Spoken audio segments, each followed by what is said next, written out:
মাওলা তুমি কাউকে দিও না, এমন মরণ মাওলা তুমি কাউকে দিও না, এমন মরণ মাওলা তুমি কাউকে দিও না।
যে তার জানা যায় এই আসিনা গ্রামের মসজিদের পাশে হবে, বাবা মাদ্রাসার মাঠে হবে, আপনি ঠিক পাবেন। আর যদি না লেখা থাকে, কেন লেখা থাকবে না? কেন আমরা আল্লাহকে ডাকতে ভুলে গেছি, সারাদিন নানান কাজে ব্যস্ত থাকবো, এর আমাদের কাজে লাগাবো, কিন্তু নিজের চর্চা আমরা করছি না, খালি পর চর্চা। এই জিনিসগুলো কবে থেকে বাঁচবে? আপনি যেটা কোনো অ্যাক্সিডেন্টে মারা যান, সেটা চেলাই করে আপনি আসেন, আপনার দেহের কাছে আপনার আত্মীয় স্বজনরাই যাবে না, এমনকি গোসল দেওয়ার জন্য লোক পাওয়া যাবে না। খুব কষ্টের সাথে দু একজনকে যদি জোগাড় করা যায়, তাকে আমার কিছু পয়সা দিতে হবে। তাহলে বলেন ওইসব মরণ ভালো নাকি নামাজের পরে, ফজরের নামাজের জুম্মার দিনে ফজরের নামাজের পর এক রাকাত নামাজ পড়লেন, সেজন্য আমরা মরণ হয়ে গেল, ওই মরণটা ভালো? কোনটা ভালো? তাহলে আমাদের সেরা মরণের কথা ভাবতে হবে যে আল্লাহ আমাদের সবসময় ইমানের সাথে যেন মরণ দান করো।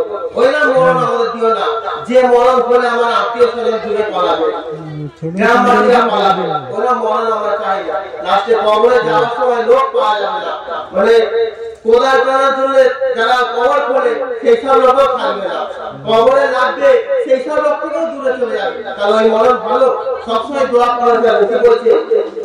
যে মরণ হবার আগে ছাড়তে হবে ঘর, মরণের কথা শুনলে আপন নামাই মর।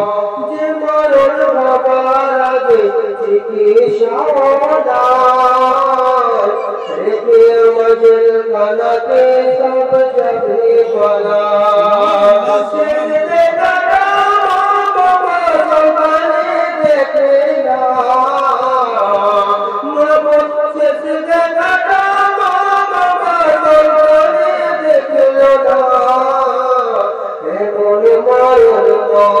তুমি কাউকে দিও না,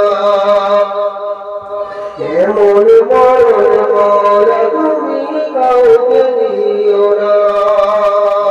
যে মরণ লাশ হলে কেউ চায় না গোসল দিতে, আসে না ছেলে বাবার কাপড় করে নিতে।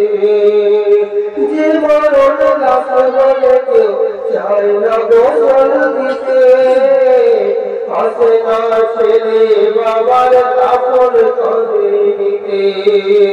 জানাজা কাপড় কাপড় ভাগ্য যদি হয়, মানবতার ফিরিয়া আসে তাই অসহায়। এই পাখিদের গভীরে ঘরে ফেলো না, এই পাখিদের গভীরে ঘরে ফেলো না। এমন মরণ মাওলা তুমি কাউকে দিও করো মাওলা তুমি কাউকে দিও না।